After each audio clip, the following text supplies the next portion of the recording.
what a World Series that was, right? Wow. Where are the Blosses at? Man, you guys already got the gear on, the swag.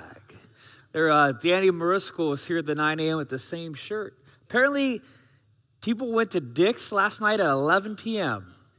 Anybody else do that? Just the Blosses and Danny Mariscal. Well done. That was the best World Series. And you guys, I'm a huge baseball fan. Probably the best baseball World Series I've ever seen in my life. Okay, be real with me. You Dodger fans, you're 3 outs away from being done. Was there any doubt?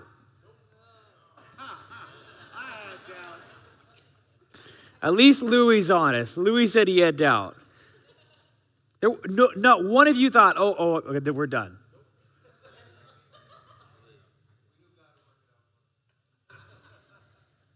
Okay.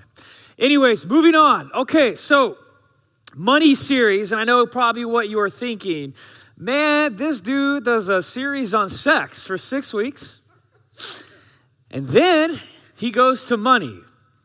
What's next? What's the next third series going to be after this? I'll tell you right, it's going to be on drugs. So we're going to do sex, money, and drugs. I'm joking about the drugs part, but I was talking to someone at 9 a.m. I mean, maybe we should. I don't know. That could be, that would be really interesting. But in all seriousness, let me tell you why. I said this about sex, and this is honestly pretty similar with money. It's not like I do these series like, oh, let's just be kind of like edgy and extreme. And I mean, I like being edgy, but that's not why we do these things. If you're new with us, we just got done a 6-week series called God and Sexuality. And here's why I have us go through these things. I am deeply, deeply convicted and under the impression that I would say two of the most biggest issues facing us today in our culture, and not just ours, but honestly, since the inception of humanity, really is, you could probably say, sex and money. Like that's just basic to humanity are those two things that we constantly struggle with. And the reality is this. You know, I said in the sex series, some people ask me like, why do you need to talk about this? Well, I mean, especially if you have a teenager or something, like if you don't talk about it in church, do you think people will educate your children other places? Yes or no? Yeah. Where the safest place to have that discussion is in church. Honestly, it's the exact same thing with money. You will be shaped and formed of how you view and use money regardless. So why not look at it in church and see how God wants you to use, honestly, not your money, his money. Because if we don't talk about it, you will be shaped and formed. It'll just be done subconsciously by secular culture. And then the last thing, I've always found this one very interesting. And I don't know why this is, but it's always this way. For some reason, usually like American evangelical churches have a far easier time talking about sexual stuff, usually sexual immorality, and calling out sexual sin. But we're way less comfortable talking about our sinful habits with money. And I just want to blow that up. So here's one quote that's just going to get right to it. This comes from Randy Alcorn. Why is greed more acceptable to most Western Christians than sexual immorality? Why are we far more shocked by sex scandals than we are by our own greed? Ouch. I hope that hurts. And now let me go a little bit more particular. I've noticed something in the last couple months. And at first, you're not going to see the connection here, but I'll bring it around. I've noticed, and it's been my observation, that there's kind of like an uptick in American culture and American patriotism. I've heard literally phrases like, let's bring God back into our country. I'm all for that. That's great. I'm a pastor. I love God. And I love America. so grateful for this country. Like, man, what a daily blessing it is to live here in America. And in some ways, this current cultural moment has reminded me, if you arrived alive during 9/11, you remember like after 9/11 happened, like there was this kind of this like American rebirth. Like you would go out and you would just see flags everywhere. And it was kind of like a tragedy united us. And there was a huge uptick in American patriotism, which again is great. But I had this moment like 2 weeks ago. And I'm at the store, and I don't remember why, but for some reason I whipped out cash to pay. And I don't even normally have cash on me, right? Like usually the debit card or Apple Pay on the phone, whatever it is. And it's probably a small purchase or something. So I got out some money and I gave it to the person at the register to pay. And as I got it out, here's a $1 bill. I remember like just kind of real quick, I gave it to her and I looked at the backside. And there's this phrase on the backside, and what does it say? In God we trust. Now, that's always been there. Any $1 bill, $5 bill, $10 bill, $20 bill. I don't know what $100 bills are like, so I don't know if it's on it, but you can tell me. You guys ever notice that? It's a fascinating thing to think about. On American currency, like the currency for our country, America, it says, in God we trust. That's great. Like that, I find that really fascinating. I don't know if you do. But that moment made me ask this question. Is the way we spend our money in this country, does it really reflect that we trust God? Our money says that we do. American money, printed, in God we trust. But does the way that we spend our money, does it reflect that claim? And that very question is what I want us to look at just for the next 3 Sundays. All right, next 3 Sundays, that's what we're looking at. We'll do a celebration Sunday, November 23rd, and then we'll start our annual Christmas series. And here's what I want us to do just to kind of give you the horizon of where we're going for the next 3 Sundays. We are going to anchor ourselves in. We're going to just camp out in a very small, specific passage, 1 Timothy chapter 6. And I've been at the Bridge 7 years. I don't think I've ever preached on 1 Timothy 6. And I'll be honest with you, there's probably a reason for that. A lot of preachers don't like to go to 1 Timothy 6. And the reason why is the Apostle Paul, the dude just like lays some punches out. Like it's a tough passage not to understand. It's actually very easy to understand. It's far more tough to talk about.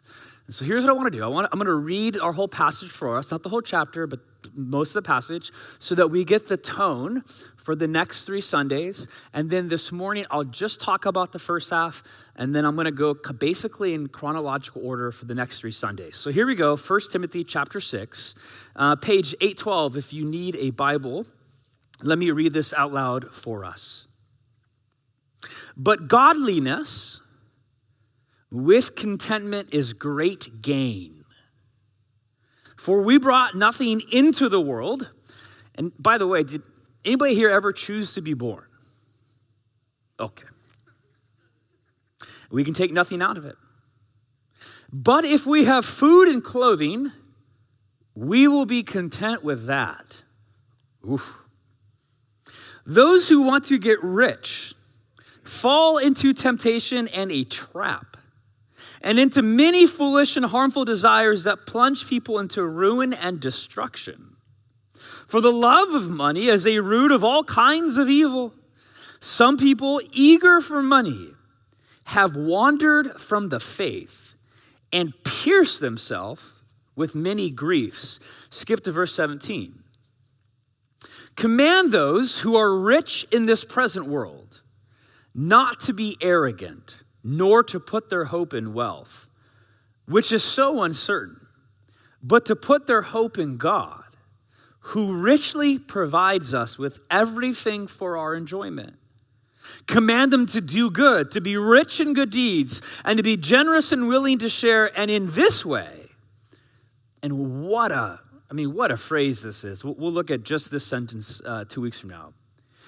You will lay up treasure for themselves as a firm foundation for the coming age, so that they may take hold of the life that is truly life. Sometimes when we read the Bible, I do this. I read it and I'm like that was 2,000 years ago. We are so different now. Us modern people, that was 2,000 years ago, different culture, different time. That doesn't apply to me anymore. Our cultures are so different, we have nothing in common. Quite strikingly, the original audience of 1 Timothy 1, it was to a church community in the ancient city called Ephesus. So there's a whole letter called Ephesians, which is written to this church community in Ephesus. And 1 Timothy is a letter written to the church in Ephesus. Now, the reason why it's called 1 Timothy, though, is that the Apostle Paul writes it, and he writes it to kind of like his younger apprentice, a guy named Timothy that he's raising up to be a pastor. And Timothy oversees and leads this church in Ephesus. So 1 Timothy is really about Ephesus. It's not really necessarily about Timothy per se. And so then it's kind of, okay, well, what's this deal with Ephesus? Well, here's what you got to know about Ephesus. Ephesus was a wealthy, affluent city. They were wealthy and affluent because they were right on the Aegean Sea, so they were like a port city in what is modern-day Turkey. And so all the ships, all commerce, went in and through Ephesus. And so it was a loaded city, tons of wealthy, tons of ambitious, rich people. And then we learned this from recent archaeological digs. And remember, this is an ancient city. So if you had these things 2,000 years ago, you were well off. Ephesus had a huge marketplace. They had gymnasiums, they had theaters, they had libraries, they had mammoth prominent buildings. And next one, we'll have a picture of this. They even had this huge amphitheater, which had 25,000 seats. Now, we don't think that's a big deal, right? But again, ancient world, to build this with no technology so that 25,000 people could sit in it, that was a big deal. And you had to be loaded. But even this wasn't the biggest deal for Ephesus. The main thing in Ephesus, the most impressive building, was a temple to the goddess Artemis. Here's kind of a rendition of it. Obviously, that's not the real thing. It doesn't all survive today. But we're very confident this is what it looked like. Now, why am I sharing this with you? Well, the temple to Artemis, was considered like the seventh wonder of the world at that time. Huge, iconic building. It was massive. But here's the more interesting thing about the temple to Artemis. It basically was a bank. And it got so much money that it financed all of the city's commerce in Ephesus. And here's how wealthy Ephesus was. Check this out. You learn in high school about Alexander the Great. Right? He was one of the Greek rulers, ruled the world for a couple hundred years. Well, not a couple hundred years, but during his lifetime. And here's how wealthy Ephesus was. Alexander the Great approached Ephesus and said, hey, I'll give you guys money, free money to renovate the temple to Artemis. Here, have free money. They literally told Alexander the Great, bro, we don't need your money, you're good. That's how wealthy they were. They declined money. Because we have so much money, we don't even need Alexander the Great's money to update our temple. So this is who Paul is writing to, these people. And then actually 10 years before this letter is written, 10 years before 1 Timothy is written, we learn something else about this city that sheds light on their wealth. Acts chapter 19, verses 18 through 20. We learn in Acts, one of Paul's missionary journeys, that they were participating in witchcraft, sorcery. And you're like, what's that have to do with money? Well, they had these really expensive documents, sources that had these magic formulas on it.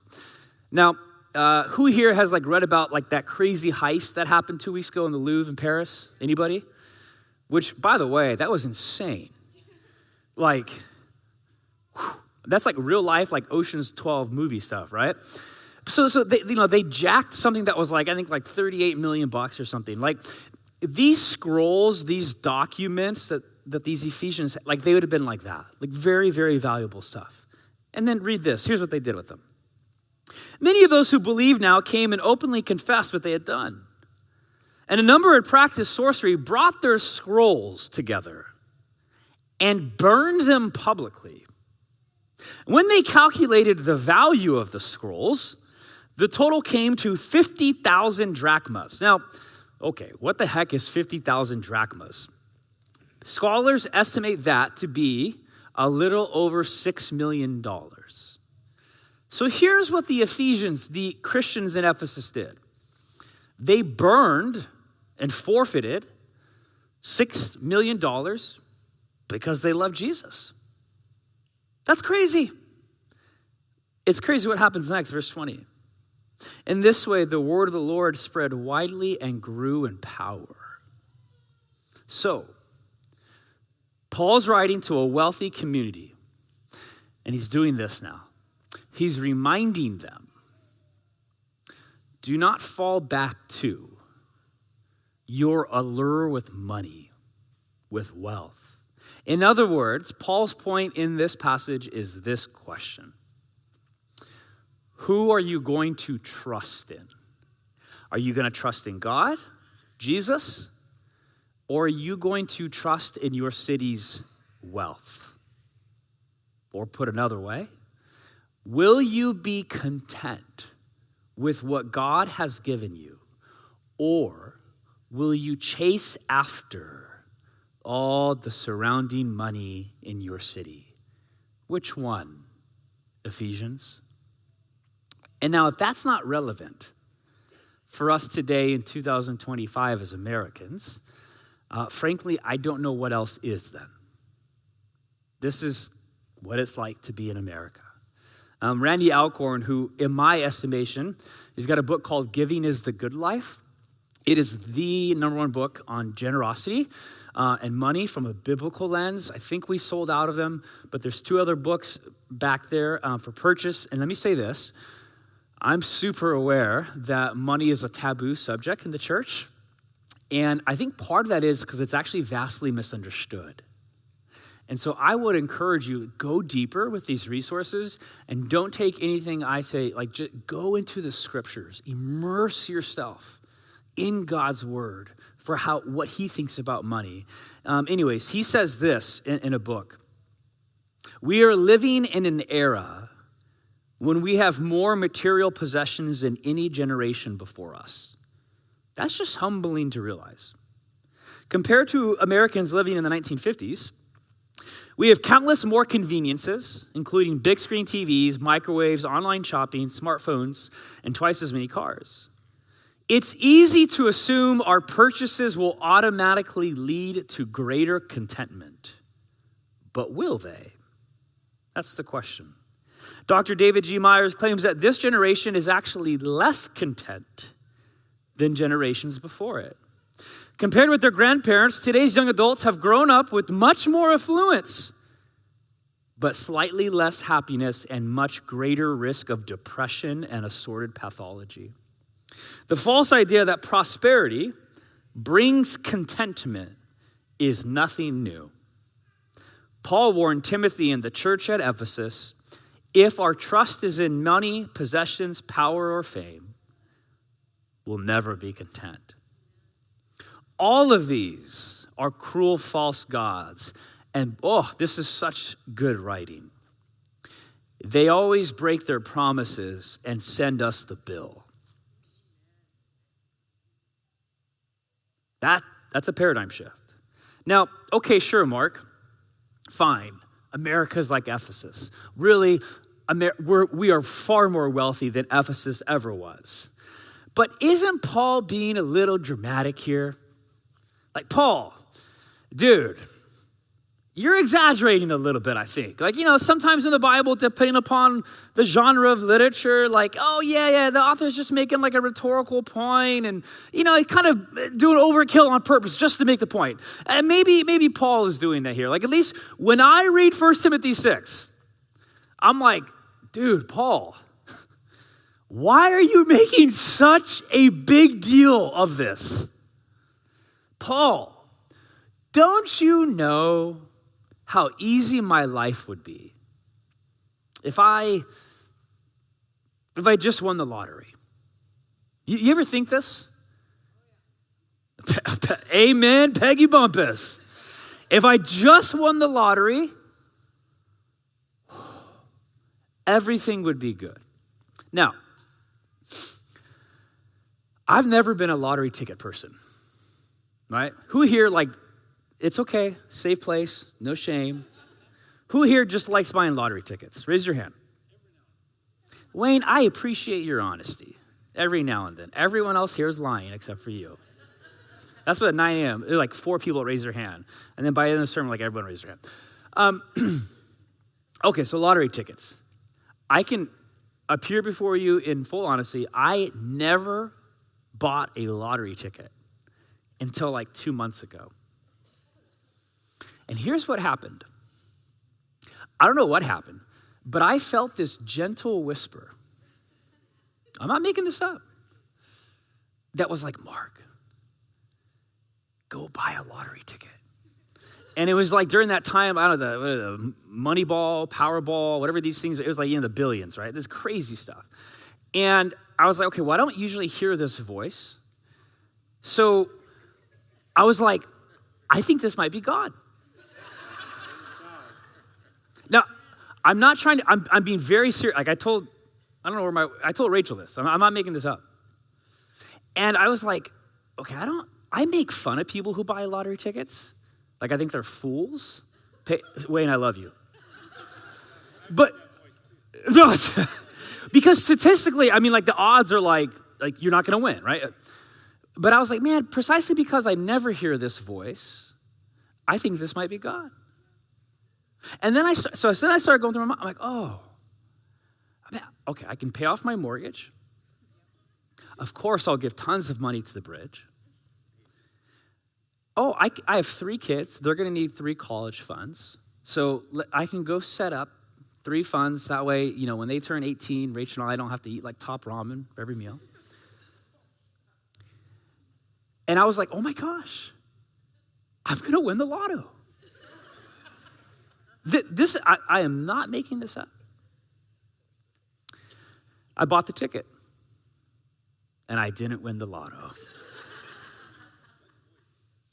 Has anybody ever had that thought or moment?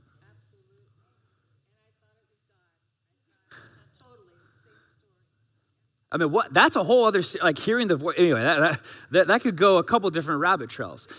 Now, here's the interesting thing. Oh, I just told them the lotto ticket story. Rachel didn't know some of it, and so she got a little mad with me during the 9 a.m. service. She's like, you actually bought a lotto ticket? The voice of God told me to. Here's the interesting thing. You ever hear stories about lotto winners? Not the losers, the winners. Let me share some of these with you. According to Forbes, which is, in this day and age, like anybody can quote anything, right? But this is a legit source, Forbes. 70% of those who suddenly gain large amounts of money lose it all within a few years. Well, Mark, maybe that's just like the $1 billion winners. Okay. Next quote. This isn't just the huge jackpots. Winnings of 50 to 150,000 make it 50% more likely that a person will declare bankruptcy in the next 3 to 5 years of their life. These next ones get a little bit more extreme. There's a man in Texas who won $31 million. Can you imagine that? Like you just, in one day, you wake up, boom, $31 million. Less than 2 years later, with his spending out of control, he committed suicide. Here was the quote that got me. We'll put this one on the screen. To me, this is like a modern day version of 1 Timothy 6. One winner said, "My life was brilliant." Just stop right there. My life was brilliant. Everything was going well. But the lottery has ruined everything. What's the point of having money when it sends you to bed crying? I thought the lotto win was going to be the answer to my dreams, and now those dreams have turned to dust. And that's real. This isn't made up stuff. One more. After Willie Seeley and some coworkers won $450 million in a 2013 lottery, after only 2 months, Willie and his wife were full of regrets. He said, quote, "There are days I wish we were back to just getting paid every 2 weeks. You have to change your way of life, but we didn't want to change the way we lived." His wife, Donna, dubbed their winnings, quote, "the curse." The drama is nonstop. And then the wife offered this advice for the new winner of a $400 million lottery recently. Quote, "Just disappear. Get lost while you still can." Perhaps, just perhaps, this is why the Apostle Paul's warnings against the love of money are so sobering. Now, to be clear, and this is where people misunderstand stuff, is Paul here or the Bible or Christianity anti-money? No, not at all. You know who invented currency? God. Seriously.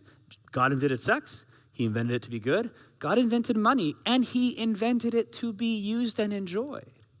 This passage is not anti-money. What this passage is anti is the love of money. The longing to become rich. Or as Paul says, putting your hope in wealth.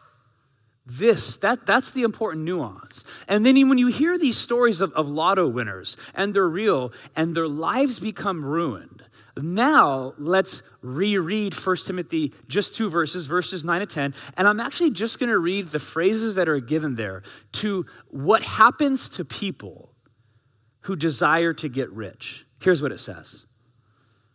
Falling into temptation, becoming ensnared in a trap, succumbing to many foolish desires, giving in to harmful desires, plunging us into ruin, resulting in our destruction, leading us into all kinds of evil, causing us to wander from the faith. Paul says, if you worship money, you could walk away from Jesus, piercing ourselves with many griefs. Maybe Paul knows what he's talking about. And you know who else I think knows what they're talking about? You know what I think is a modern day translation summary of 1 Timothy 6? I think the 90s were the best decade ever. And that's because I was a 90s kid. Anybody else think that? Okay. Rap, hip hop in the 90s. You know who knew 1 Timothy 6 better than most of us? Louis, stop that. The notorious B.I.G. What did he say in 1997? It's like the more money we come across, the more problems we have. More money, more problems. Don't get better than that. I quoted Beyonce, put a ring on it. That's good theology for, and now I'm quoting the notorious B.I.G. I told Rachel last night, I want to write a book, and I'm going to use all secular people and their lyrics to make rich theological points. So good. Beyonce and Notorious B.I.G., back-to-back sermons. Take that. All right. If you're new and you don't know me, I'm so sorry. You liked that, Shayna, didn't you? Do you know this song, More Money, More Problems? Come on, man. I see you rolling. All right. All right, so Paul is talking about the love of money. He's not anti-money. There's nothing wrong with the Benjamins. But you buying drugs with them, there's something wrong with that. But that's that third series. Okay, I got to focus. Whoop. If the love of money is the problem, What's the solution? Verses 6 through 8. But godliness with contentment is great gain. You know what he's kind of doing there, the great gain? He's saying godliness with contentment actually will kind of make you spiritually wealthy. For we brought nothing into the world, and we can take nothing out of it. But if we have food and clothing, we will be content with that. Oh, Paul. Contentment is the opposite of the love of money. Well, what's contentment? Let me give a definition to help out by Alcorn. Contentment is being satisfied in whose you are, who you are, and what you have. In other words, contentment for a Christian is being satisfied in Jesus no matter your circumstances. Contentment is saying, Jesus alone satisfies me. And now here's the deal with Paul. Because sometimes, you kind of get people who talk a big talk, but you're like, bro, you don't back it up. Paul backed it up. Paul talks it, but he walks it. Well, how do you know that, Mark? Philippians 4. Let's turn there real quick. Now, this is a well-known passage, and this verse is taken out of context, and I'll come back to that. But here's what Paul says in Philippians 4. I am not saying this because I'm in need, for I have learned to be content, whatever the circumstances. He says, I know what it's like to be in need. I mean, Paul's like, I've been in poverty before. And then he says, I know what it's like to have plenty. Paul knows what it's like to be wealthy. I have learned the secret of being content in any and every situation, whether well-fed or hungry, whether living in plenty or in want. Fine, Paul, just tell us the secret. And here it is, the most taken out of context verse in the Bible. I can do all this through him, Jesus, who gives me strength. In other words, contentment is found in Jesus.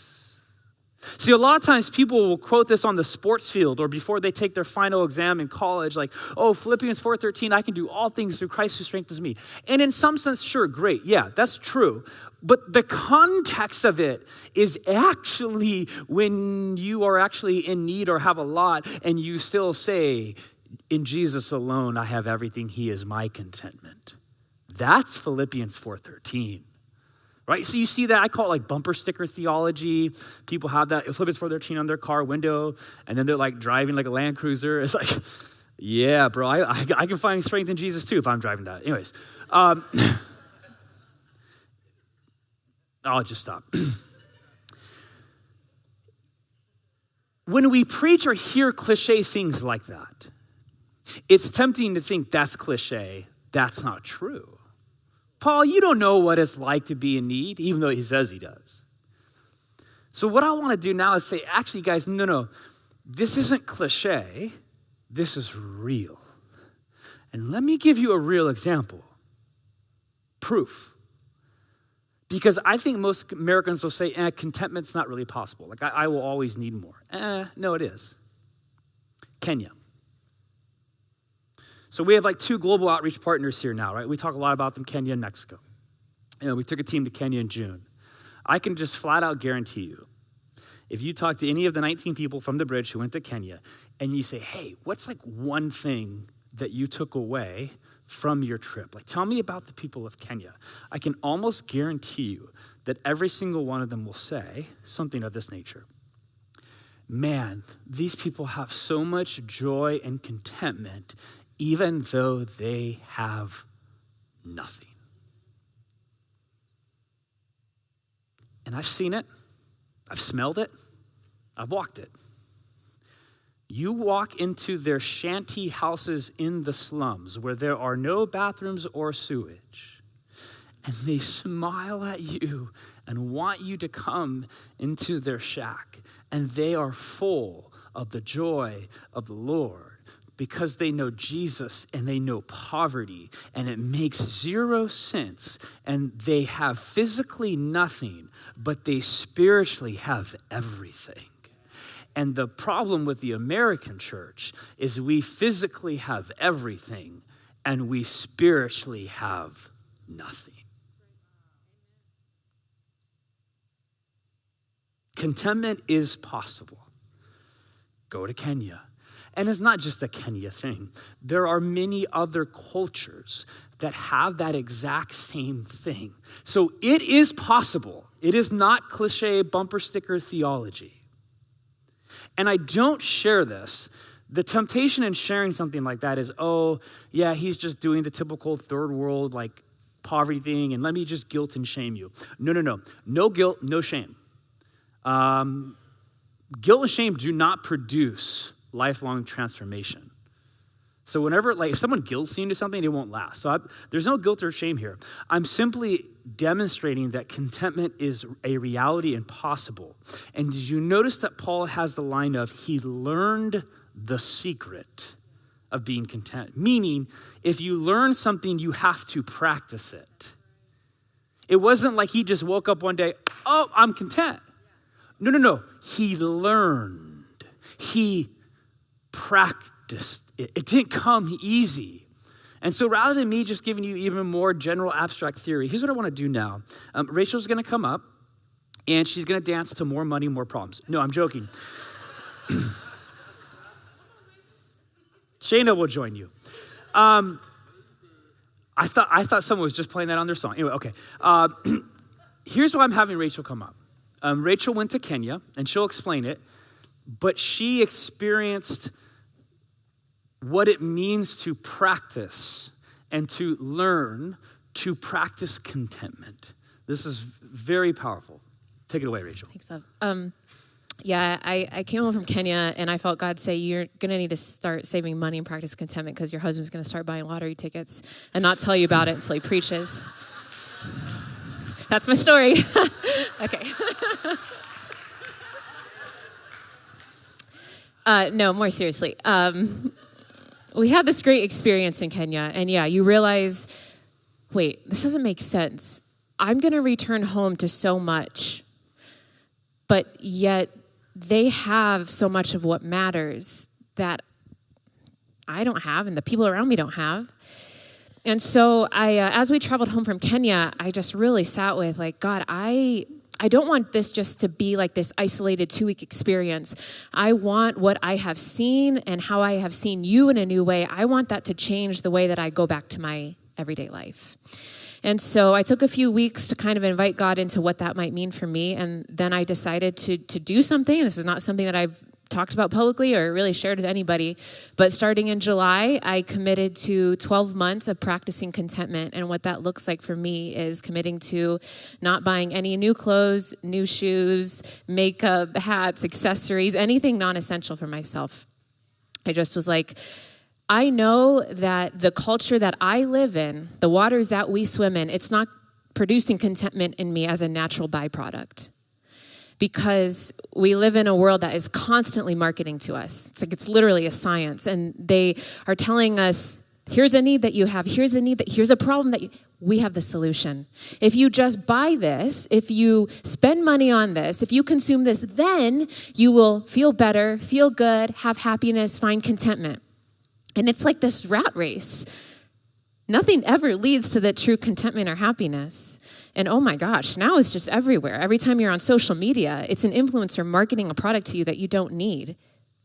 And I just grew convicted that my casual spending, like small purchases, if left unchecked, it was leading me further away from how God has called me to steward what he's given me, both possessions and money.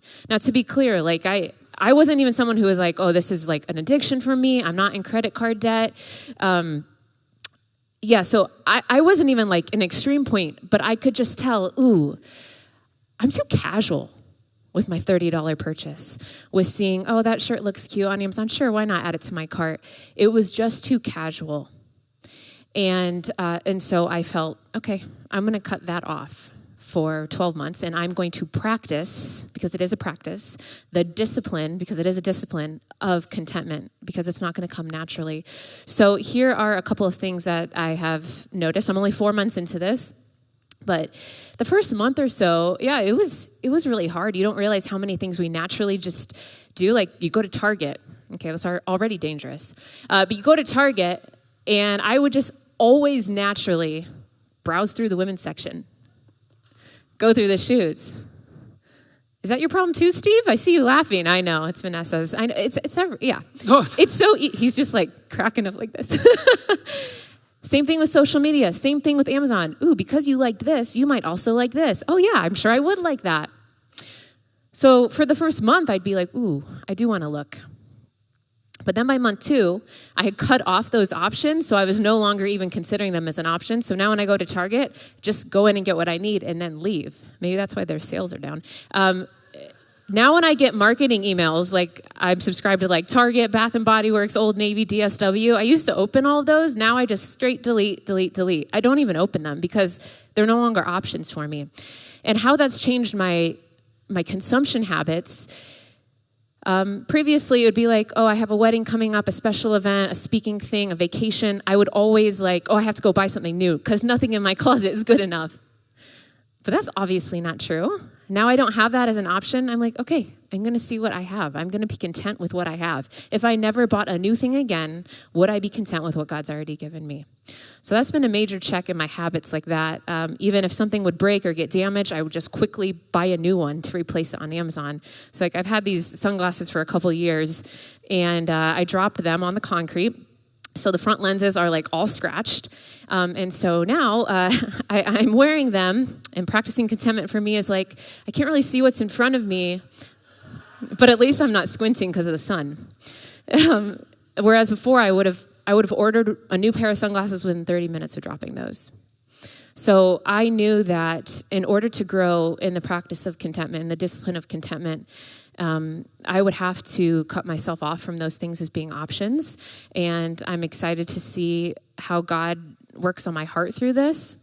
And it's not really about the money. It's more about contentment. And so if that strikes a chord with you, if you're at all curious about it doesn't have to be clothes. It could be going to Starbucks. Like whatever little habit you go to as like a dopamine hit, like, oh, this just helps me feel better, get through the day, and something you're spending on.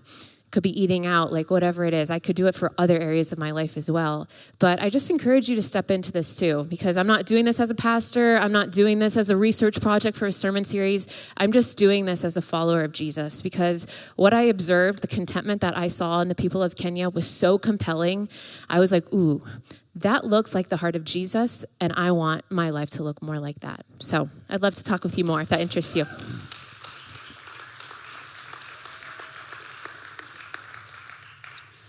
So we're going into the holiday season, right? Which is crazy. I mean, like Costco puts out Christmas stuff in like August now.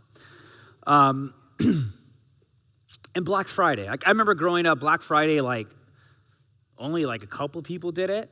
Now Black Friday is like, if you're not doing it, you're not normal or something. Pastorally, I have an obligation as one of your shepherds. You will be tempted, and I don't mean this in an alarmist way, but you will be tempted to trust the allure of more in the next month or two.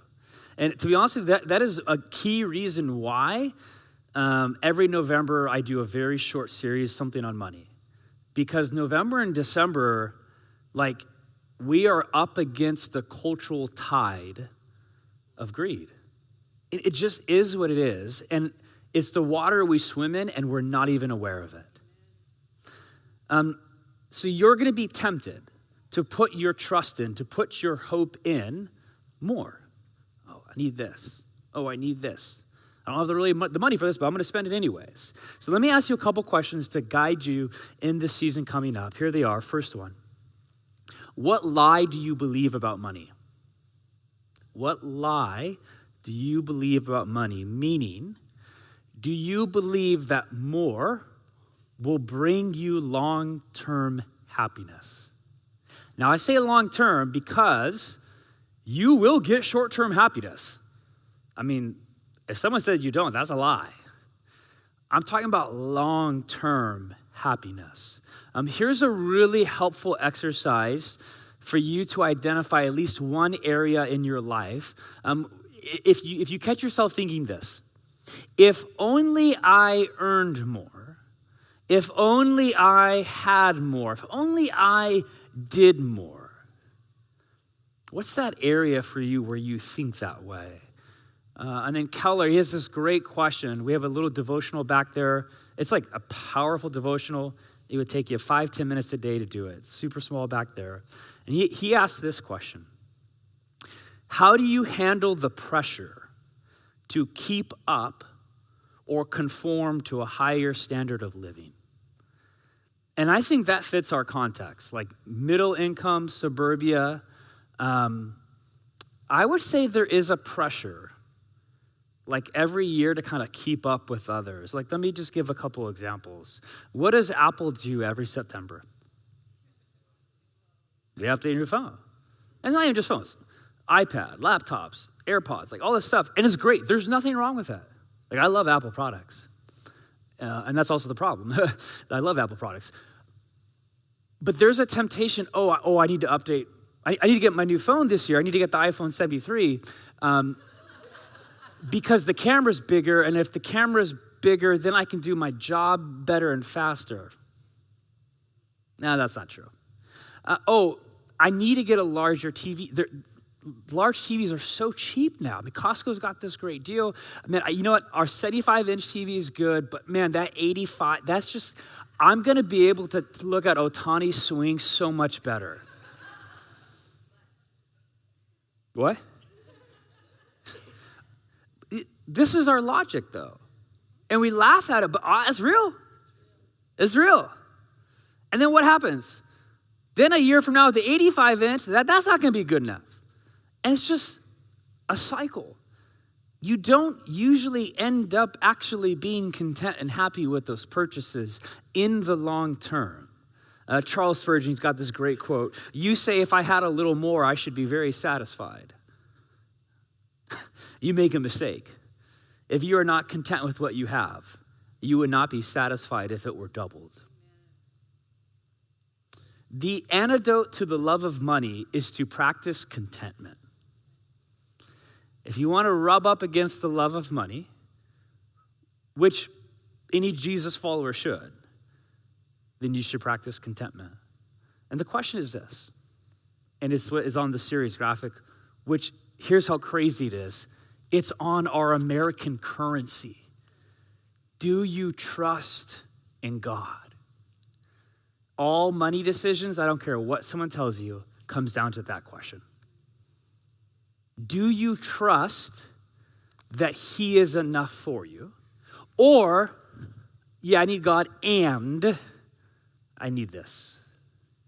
How much do you trust God? How satisfied in Jesus alone are you? It is a trust question. That's what it is. I want to invite up the worship team. We're going to head into a time of corporate communion. If we can put up those two equations or whatever, here's what I want you to ask your heart. And this is a heart question because it starts in your heart. Which of these two do you find yourself gravitating toward? And I think if we're all being honest, it's probably the first one. Jesus plus more money will equal satisfaction. What Paul is saying, what Jesus is saying, is Jesus plus nothing equals satisfaction. And so your heart may be in the first one. Mine is. And so the invitation is, how can you soften and correct your heart to align with finding Jesus alone content? Whether I am in need or have a lot, I can do all things through him, Jesus. This is the question of contentment. And so I'm going to invite up elders and deacons to hand out the elements. And as I was preparing for this, I mean, what a metaphor. The cup and bread, right? And what's drink and bread? Those are basic nutritions that we need to survive. Food and drink. And And so Christians for 2,000 years have said that communion is that food and drink, and it symbolically represents the spiritual truth that Jesus' broken body and Jesus' blood poured out for us is enough. That he alone is enough. That what he did on the cross is enough for us. That we can be satisfied in Jesus alone. We don't need Jesus and the cross plus something else. No, Jesus is our everything.